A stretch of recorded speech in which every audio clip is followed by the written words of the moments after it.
사실 레위기 성경 자체가 성도들한테는 상당히 어려울 수 있습니다. 용어들도 어렵고 또 그 당시에 제사를 우리가 실제 눈으로 보지 못했기 때문에 뭐 이렇게 드려라 저렇게 드려라 뭐 이 제사는 이런 의미다 얘기해도 사실은 좀 어렵기는 합니다. 그래서 최대한 제가 좀 쉽게 한번 생각해보고 묵상해보고 그래서 오늘 설교를 준비했습니다. 조금 이해가 좀 잘 됐으면 좋겠네요. 일단 레위기서가 쓰여지기 전의 상황을 보면 이스라엘 백성들이 출애굽하고 나서 모세가 시내산에서 하나님과 독대하게 되죠. 그때 십계명도 받고 율법도 받고 어느 정도 성막에 대해서도 설계도도 받게 됩니다. 근데 그때 백성들이 금송아지를 만들게 됩니다.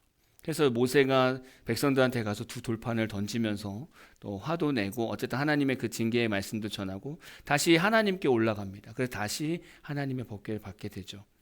그리고 내려와서 이제 성막을 건축합니다. 그때 어쨌든 백성들도 하나님께 회개하고 그 성막 건축하는데 힘을 다해서 헌금을 해서 성막을 잘 지었습니다. 그리고 나서 그 성막이 지어지고 나서 하나님의 임재가 그곳에 임하고 그리고 하나님께서 모세를 부르시고 나서 이 레위기 제사를 어떻게 드려야 되는지를 말씀하고 있는 거죠. 여러분 레위기서를 지지난주부터 해서 이번 주까지 8장까지 읽으셨을 텐데 1장부터 7장까지가 제사에 대한 말씀입니다. 대표적인 제사 5가지가 나오는데 그 5가지 제사가 어떤 의미인지 그리고 지금 시대에 우리에게 어떻게 지금 드러나고 있는지 같이 말씀을 통해서 좀 보려고 합니다. 5가지 제사가 뭐죠? 번제, 소제, 화목제, 속죄제, 속건제. 다시 한번 볼까요? 번제, 소제, 화목제, 속죄제, 속건제. 이게 이제 대표적인 제사입니다. 또 들어도 모르겠죠. 네, 어렵습니다. 왜냐하면 우리는 그런 제사를 드리지 않기 때문에 그래요. 간단하게 한번 어떤 제사인가를 한번 보겠습니다. 번제는 뭐 죄와 무관하게 하나님께 전적인 헌신과 경배를 드릴 때 이 제사를 드립니다. 이 당시에는 매일 아침과 저녁에 상번제도 있었습니다. 이것도 번제입니다. 이렇게 번제를 드리는 것은 이런 의미예요. 하나님, 제 모든 것을 드립니다. 이 고백으로 이 제사를 드리는 거예요. 자발적으로 내 삶을 드릴 때 번제를 드립니다. 소제는 하나님의 공급하심에 감사할 때 번제하고 곁들여서 같이 제사를 드립니다. 그래서 하나님께서 우리에게 우리의 생업과 우리 일상의 열매를 주셨을 때 어떤 감사의 일들을 주셨을 때 이 소제를 드립니다. 화목제는 감사한 일이 생겼을 때 그리고 서운한 일이 이루어졌을 때 감사 표현으로 드리는 제사죠. 근데 이 제사는 우리의 기쁨을 드리는 제사이기도 하지만 공동체와 교제를 나누는 제사이기도 합니다. 그래서 유일하게 이 제사만 다른 사람들과 제물을 나누어서 먹습니다. 우리가 제사를 드릴 때 하나님께 제물을 드리잖아요. 그 제물이 다 원래 하나님께 드려지는데 이 제사는 제사장에게 드려지고 일부는 가족들과 이웃들과 함께 나눌 수 있도록 그 제물이 다시 돌아오게 된다는 거죠. 그래서 화목제 안에는 감사제도 있고 서원제도 있고 자원제도 있습니다. 그래서 감사제는 하나님께 특별한 은혜를 입었을 때, 뭐 예를 들면 병이 나았다든지 전쟁에서 승리했다든지 이럴 때는 감사제를 드립니다. 그리고 서원제는 어떤 일을 우리가 서원한다고 하잖아요. 하나님 제가 이렇게 하겠습니다. 서원했을 때 그리고 그 서원이 성취가 됐을 때 서원제로서 화목제를 드리게 되죠. 그리고 자원제는 특별한 이유 없이 그냥 자원해서 기쁨과 화목제를 드리는 겁니다.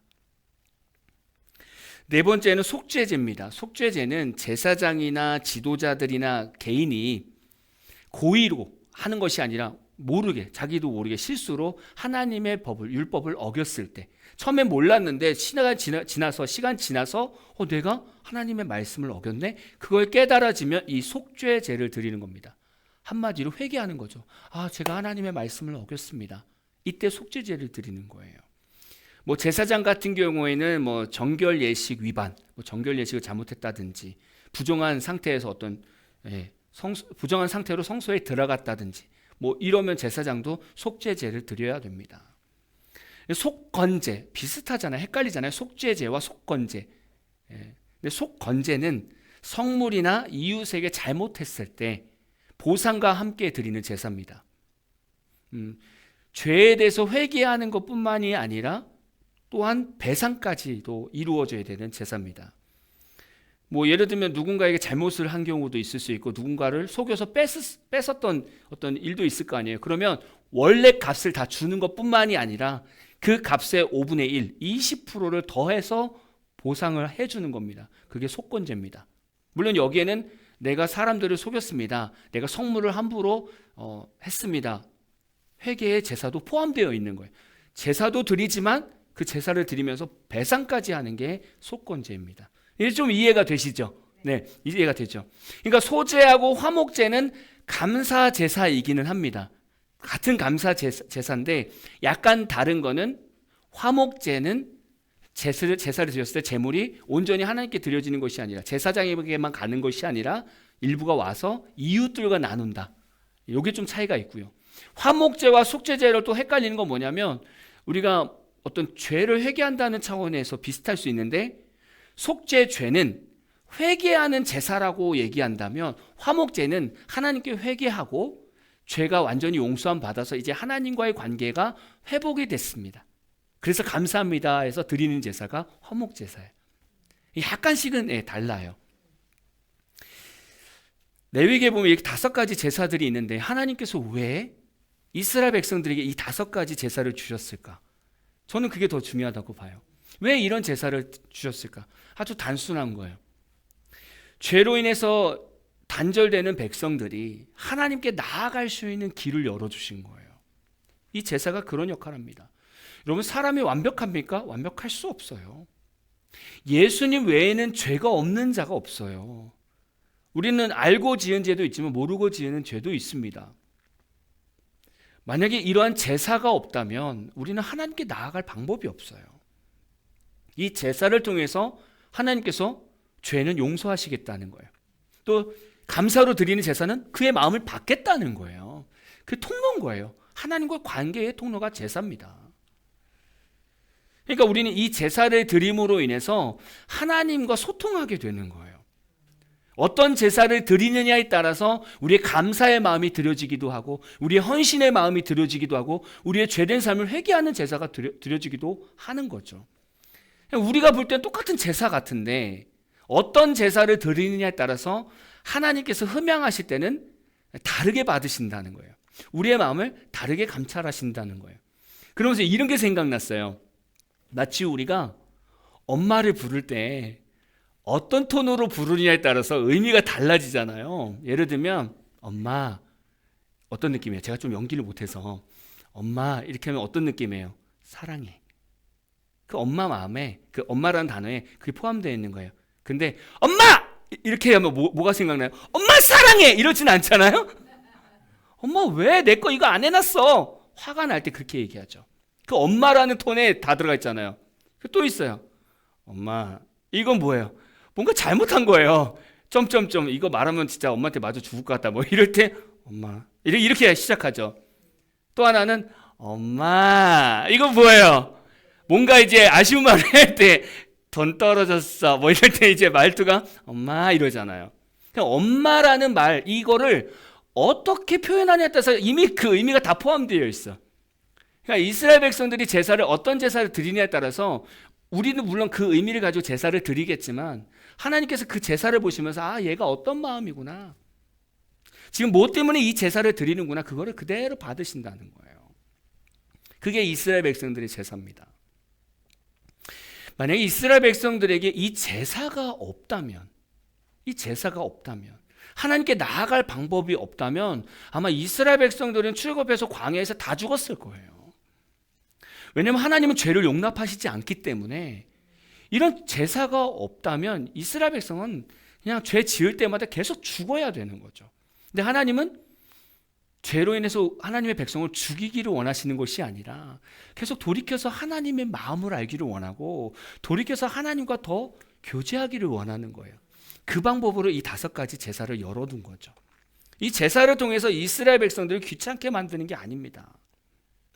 뭐 하면은 이 제사를 드려야 되는구나. 또 뭐 잘못하면 이 제사를 드려야 되는구나. 귀찮아.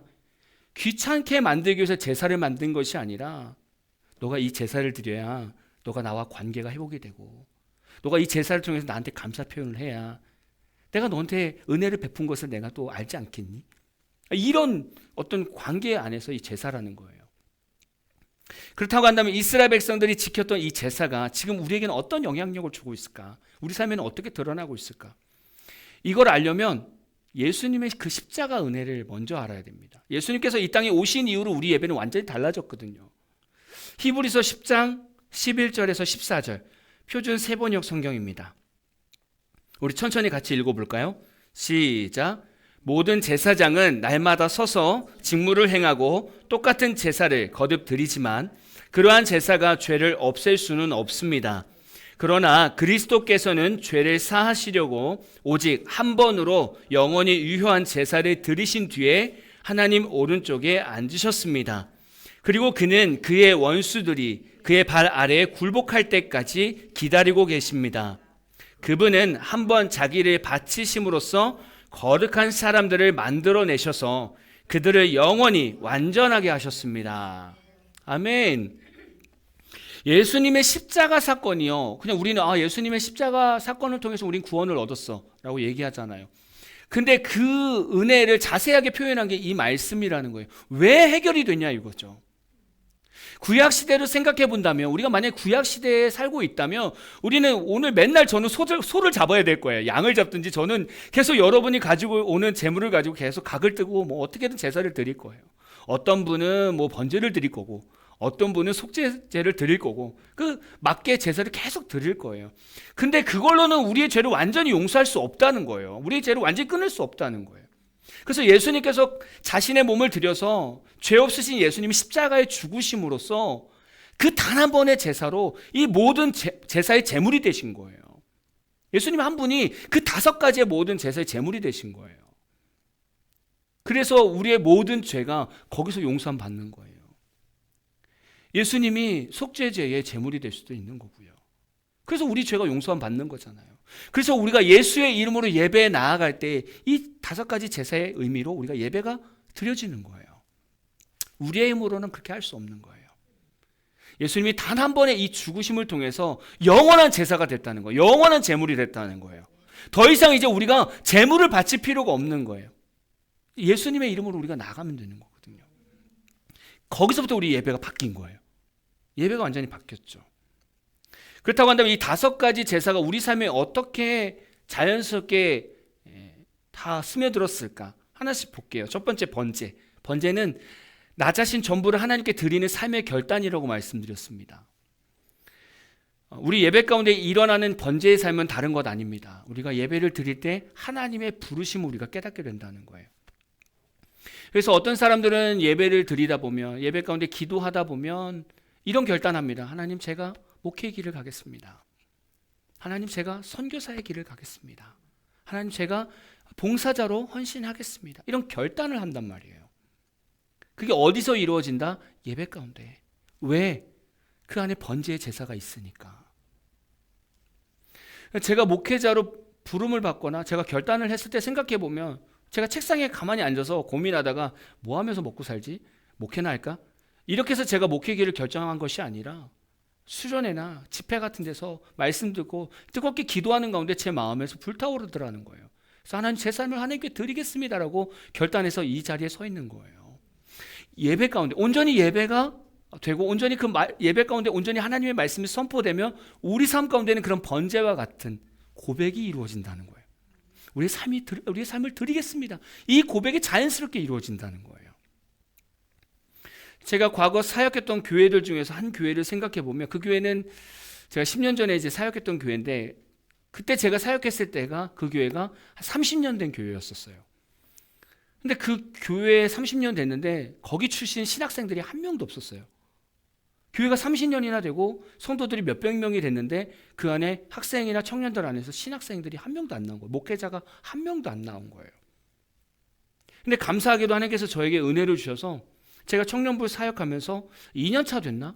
그때 제가 신대원을 3명을 보내고 신학과를 2명에서 한 번에 5명이 신학과를 갔어요.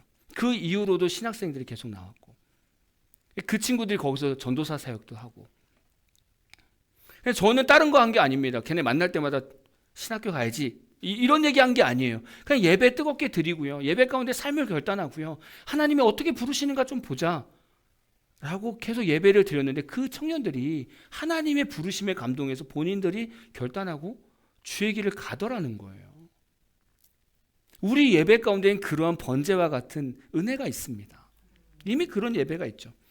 이 외에도 그냥 우리 삶 속에서 이 번제의 어떤 제사를 경험할 수 있는 것은 이런 겁니다. 헌신 예배. 우리 교회는 아직 성도들이 많지 않기 때문에 뭐 여성교회 헌신 예배, 남성교회 헌신 예배를 드리지 않습니다. 근데 성도가 좀 있는 교회들은 헌신 예배를 드리잖아요.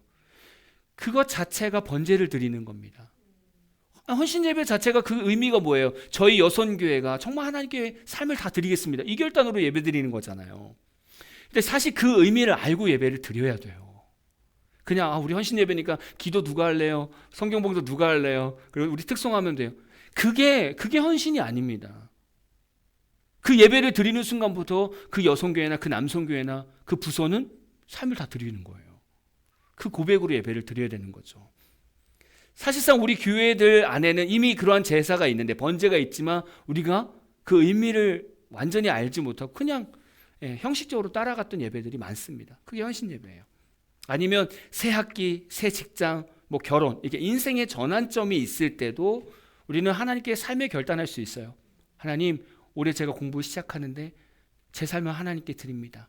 예배 중심으로 살겠습니다. 이런 결단을 하잖아요. 이것도 번제가 될 수 있다는 거예요. 하나님 앞에 내 삶을 결단하는 겁니다. 사실 우리 예배는 이미 이런 삶들이 있고 이런 은혜가 있습니다. 혹시 여러분은 지금 이렇게 예배 찬양하고 기도하고 말씀을 듣는 가운데 어떤 혹시 감동이 있으십니까? 무엇을 결단하길 원하고 무엇을 드리기를 원하십니까? 혹시 그 감동이 있다면 그렇게 결단하시면 돼요. 그럼 여러분은 번제를 드리는 거예요. 두 번째입니다. 소재, 물질, 시간, 재능 등 삶의 열매를 하나님께 감사로 드리는 예배를 말하죠. 우리 삶에 사실 감사한 상황들이 많이 생길 수 있죠. 뭐 생일, 취업, 학교 진학, 뭐 계약 성사, 뭐 추수감사 등 이런 감사의 상황들이 우리 일상에 있잖아요. 이럴 때 우리가 감사의 예물을 드린다는 겁니다. 흔히 지금으로 말하면 감사헌금을 얘기하는 거겠죠. 요즘 시대는 시대가 좀 더 이렇게 뭔가 변하면서 헌금 얘기하는 걸 되게 부담스러워해요. 저도 사실 부담스럽습니다. 근데 우리가 드리는 헌금이 어떤 의미인가를 알아야 되니까 우리가 감사헌금을 드리잖아요. 그 드리는 감사헌금이 소재에 포함될 수 있다는 거죠. 근데 우리가 한번 감사를 생각해 보자는 거예요. 어떠한 감사한 일이 생겼을 때 우리 안에는 고민이 생긴다는 거예요. 이 감사한 일을 헌금을 드리면서 감사할 것인가 아니면 입으로만 감사할 것인가 이 고민이 생기는 거죠. 사실 우리는 그 차이를 안다면 우리는 좀 다르게 행동할 겁니다. 여러분, 우리 감사한 일이 생겼을 때 감사헌금을 드리는 것과 안 드리는 것 차이가 뭐가 있을까요? 우리 마음이 드려지느냐 안 드려지느냐 차이가 있어요. 시편 50편 23절 볼까요? 감사로 제사를 드리는 자가 나를 영화롭게 하나니 그의 행위를 옳게 하는 자에게 내가 하나님의 구원을 보이리라. 여기서 감사로 제사를 드리는 자 자체가 이거예요. 감사의 제목이 생겼을 때 그것에 합당한 제물을 하나님께 드림으로 예배를 드리라는 겁니다. 이거는 하나님께서 해주셨어. 내 일상에서 하나님께서 일을 하셨어. 그래서 감사한 일이 생긴 거야. 그렇다면 거기에 합당한 행동을 하라는 거예요. 합당하게 하나님께 감사를 드리면서 감사의 예물을 드리면서 감사의 표현을 하라는 겁니다. 그게 소재입니다. 이게 이 얘기는 좀 민망하지만 또 대부분 아시니까 저희가 이제 올 여름에 수련회를 준비하잖아요. 우리 학생들하고 수련회 준비하는데 사실은 육지에 나가려고 했지만 예산을 처음에 생각했을 때 좀 부담스러웠습니다. 그래서 기도하면서 내려놔야지 이런 생각을 가졌어요. 근데 마음 한구석에는 계속 우리 아이들을 데리고 와서 하나님 주신 자연, 환경을 좀 같이 누려야 되겠다는 마음을 가져서 사실 결단하고 기도했습니다. 그래도 여전히 재정이 해결이 안 됐잖아요. 근데 기도하면 하나님 어떻게 할까요? 그랬을 때 하나님이 네가 먼저 감사해. 네가 먼저 감사해. 그렇게 감동을 주셔서 제가 말씀드렸던 교회에서 받는 사례비 80을 그냥 전부 다 하나님께 감사를 드리고 있어요. 그렇게 감사헌금을 드리는 제 마음에는 이런 중심인 거예요. 하나님, 그냥 수련회를 할 수 있다는 것 자체가 감사해요. 그리고 함께하는 성도들이 있어서 감사해요. 그 마음으로 제가 감사헌금을 드리고 있어요. 근데 더 감사한 거는 하나님께서 그 저의 감사를 그냥 받으시고 지난달에도 이번 달에도 그대로 다 채워주셨다는 거예요. 또 감사의 제목을 주시는 거예요. 그냥 그렇게 감사하면 돼요. 신앙이 성숙한 성도는요, 하나님께서 감사한 일을 주셨을 때 하나님 앞에서 인색하지 않다는 거예요. 명확하게 인정하고 거기에 맞게 제물을 드린다는 겁니다. 그게 성숙한 성도예요. 그게 소재입니다. 혹시라도 여러분 감사한 일들이, 하나님 주신 감사한 일들이 있다면 입으로도 고백하는 것도 너무 아름답지만 이렇게 정성껏 준비해서 작은 예물이라도 하나님께 드리면 하나님께서 그걸 흠양하신다는 거예요. 세 번째는 화목제입니다. 화목제는 하나님과 화목하고 공동체와 기쁨을 나누는 예배를 말합니다. 이것은 아까 앞에서도 말씀드렸지만 죄로 인해서 단절된 하나님과의 관계가 회복되었음을 감사하는 의미에서 드리는 제사예요. 그리고 서원한 것이 성취되었을 때 하나님과 화목되었음을 기뻐하는 마음으로 드리는 제사입니다. 우리가 기도하며 응답되는 일들이 있잖아요. 우리가 뭔가 결단하고 기도했을 때 이루어지는 일들이 있잖아요. 그런 것에서 감사의 어떤 은혜를 경험했다면 거기서 화목제를 드리는 겁니다. 아까 앞에서도 말씀드렸지만 소제도 감사의 제사고 화목제도 감사의 제사지만 화목제는 이웃과 나누는 것이 또 포함되어 있다는 거예요. 약간 차이가 있죠. 근데 사실 보면 이미 우리 교회, 이미 이 주변에 있는 교회들이 이미 하고 있어요. 잘 생각해 보시면 이런 거예요. 만약에 성도들이 뭐 좋은 일이 있어요. 예를 들면 자녀가 대학교 붙었다든지 결혼을 했다든지 뭐 취직을 했다든지 그러면 성도들이 애천헌금을 합니다. 점심 식사 헌금을 낸다든지 아니면 어떤 분들은 떡을 낸다든지 점심 식사 때 과일 냅니다. 이거 왜 해요? 이게 화목제입니다. 감사한 일, 좋은 일이 있는데 이거 우리 성도들과 같이 기쁨을 나눠야겠다라는 마음으로 해서 그렇게 했던 거예요. 그게 화목제입니다, 여러분. 근데 교회에서 한번 생각해 보면 그냥 좋은 일 있으니까 베푸는 것처럼 생각하잖아요. 근데 그게 화목제 안에 들어갈 수 있다는 거예요. 네, 그래서 어떤 분들은 애천헌금이라고 드려요. 그러니까 그 헌금으로 이제 성도들과 같이 식사를 나눌 때 쓰는 거죠. 그게 화목제물입니다. 이미 우리 교회에 다 있지 않나요? 그죠? 기존에 있는 교회에서 다 하고 있어요. 이미 좋은 일 있으면 어떤 분들이 떡 해놓기도 하고 과일 해놓기도 하고 그러면 다 알아요. 떡이 생기고 귤이 생기고 막 과일이 생기면 다 알아요. 그러면 식당에서 배식 받을 때 누가 뭔 일 있어요? 이렇게 다 물어봐요. 누가 뭐 결혼하고 이렇게 감사하다고 하는 거래요. 이렇게 알려주잖아요. 그게 이제 화목제의 한 일부분일 수 있다는 거죠. 또 화목제를 우리 삶 가운데 또 적용할 수 있는 것은 간증 모임입니다. 간증 모임. 우리가 이제 예배를 끝나고 우리가 간증하기도 하잖아요. 이 간증 나눔도 화목제에 들어갈 수 있다. 그리고 또 소그룹끼리 모임을 갖고 나서 식사를 그들에게 대접할 때도 화목제가 될 수 있다. 되게 다양하게 적용할 수 있죠. 사실 우리 삶 가운데는 이미 드려지는 제사들입니다. 그래서 이렇게 우리가 제사를 배우는 것은 우리 삶 가운데 이렇게 살자는 거예요. 소제도 드리고 번제도 하고 화목제도 같이 드리자는 거예요. 근데 이미 우리 삶 가운데 다 있습니다. 중요한 건 여러분이 내가 이전에서 감사한 일이 있을 때 이전 교회에서 이렇게 했으니까 해야지 그냥 하는 게 아니라 그 의미가 무엇인가를 알고 하자는 거예요. 이거는 화목제야. 이건 소제야. 이건 번제야. 나를 드려야 돼. 이렇게 의미를 알면서 헌금을 하자는 겁니다. 네 번째는 속죄제입니다. 속죄제는 아까도 말씀드렸지만 하나님 앞에서 내 죄를 깨닫고 회개하는 예배입니다. 우리가 알고 지은 죄도 있을 수 있지만 대부분 모르고 지은 죄들이 많아요. 그럼 당연히 회개해야 되겠죠. 그래서 우리는 회개의 시간이 있어야 되고 그런 회개의 예배가 있어야 되겠죠. 우리가 교회를 다니면 교회에서 이런 광고를 많이 합니다. 우리 예배 5분 전에 와주세요. 10분 전에 와주셔서 기도로 좀 준비해 주셨으면 좋겠습니다. 이런 광고를 한단 말이에요. 왜 할까요? 왜? 교회에서 왜 예배 시간에 일찍 오셔서 기도로 준비했으면 좋겠습니다. 이 광고를 왜 할까요? 이 교육을 왜 할까요? 뭐 여러 가지 이유가 있겠지만 5분 10분 전에 오셔서 예배 자리에 앉으셔서 한 주를 돌아보면서 내가 알지 못하는 죄를 혹시 내가 놓쳤던 죄가 있는지 돌이켜보자는 거예요. 그래서 하나님 깨닫게 해주세요. 제가 혹시 한 주간의 삶을 돌아볼 때 혹시 내가 미처 회개하지 못한 삶이 있습니까? 깨닫게 해주십시오. 그래서 거기서부터 시작되는 거예요. 거기서부터 속죄제가 시작되는 거예요. 하나님, 생각해보니까 이게 죄였던 것 같아요. 용서해 주세요. 그렇게 기도로 시작하면서 예배에 들어가자는 거예요. 그래서 일찍 오자는 거예요. 우리가 온전히 예배를 드리고 있고 온전히 말씀을 전하고 있다면 우리 안에는 이런 속죄제의 은혜가 일어나야 됩니다. 한마디로 우리가 말씀을 들으면 우리는 거기서 회개의 역사가 일어나야 된다는 거예요. 왜냐하면 우리는 아까도 말씀드렸지만 완벽하지 않습니다. 우리 인생은 완벽하지 않아요. 그래서 우리 생각에서나 마음에서나 행동으로 죄를 지을 수 있습니다.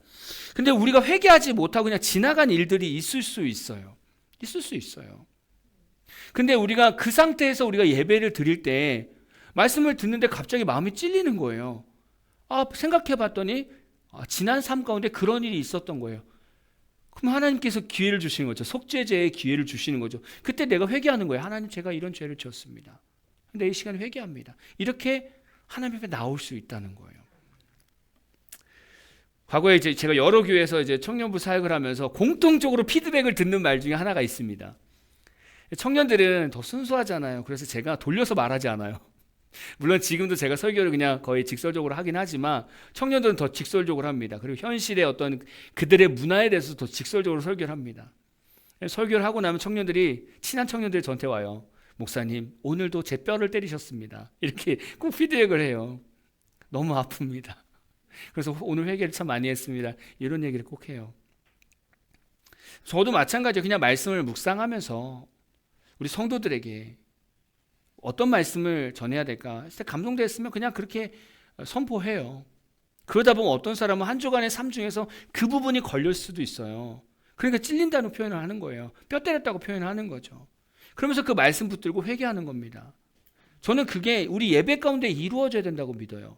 그게 속죄제잖아요. 그게. 그래서 죄에서 떠날 수 있는 기회를 얻는 거잖아요.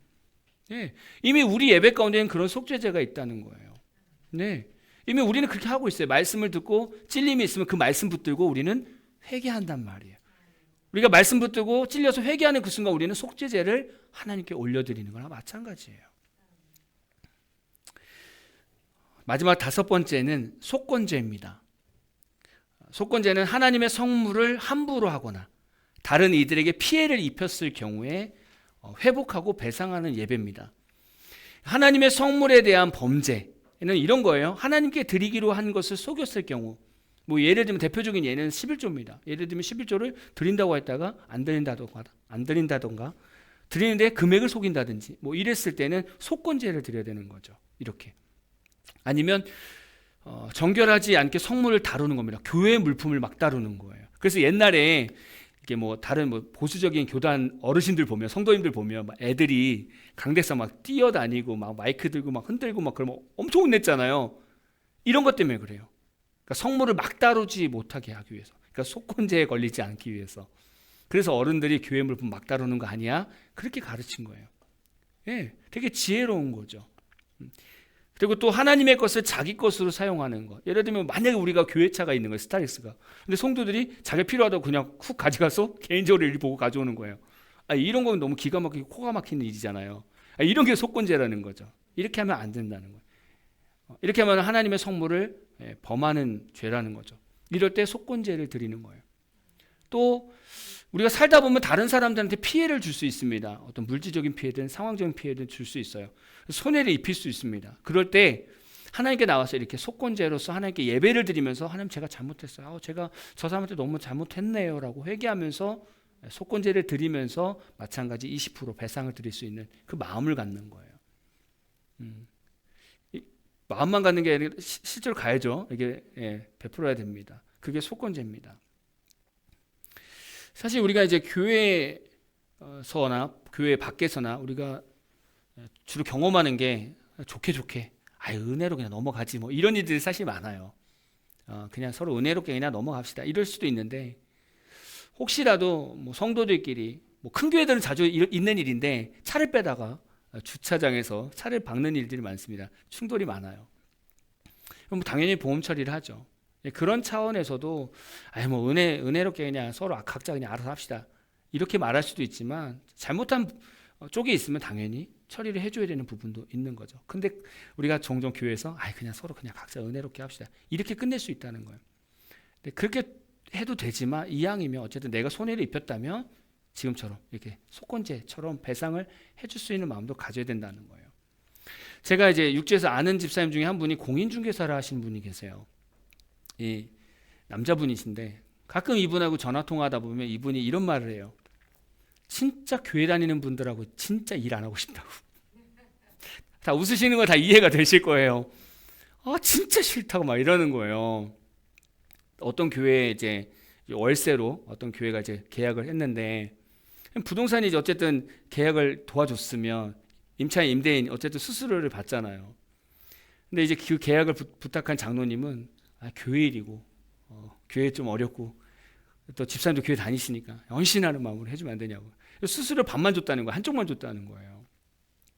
아주 이 집사님 치를 떱니다. 아주. 교회 사람하고 엮이고 싶지 않다고 그런 얘기를 해요. 사실 근데 이거 되게 부끄러운 말이에요. 제가 볼 때 이분은 20%를 더 줘야 돼요. 그죠? 나중에 이게 죄라는 걸 깨달았으면 이 사람은 이 집사님한테 20%를 더 줘야 돼요. 그러니까 그런 거예요. 근데 우리가 이런 잘못을 정말 많이 한다는 거예요.